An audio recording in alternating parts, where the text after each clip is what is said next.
फोंडा भागात सकाळी झालेल्या वादळी वाऱ्यासह मुसळधार पावसात शेजाऱ्याच्या अंगणातील भलमोठं आंब्याचं झाड कोसळून महेश तांबट यांच्या कारचं आणि दुचाकीचं मोठं नुकसान झालं।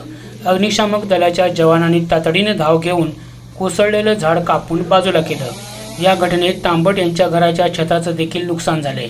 अशा प्रकारे लोकांनी भली मोठी आंब्याची झाडं धोकादायक वाटल्यास किमान त्यांच्या फांद्या तरी कापाव्यात, असं आवाहन तांबट यांनी केलंय।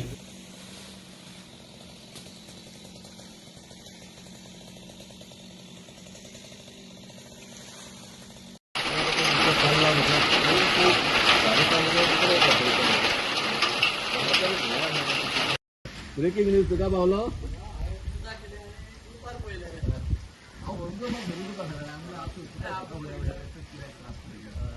सकाळी साडेसहा फोन करून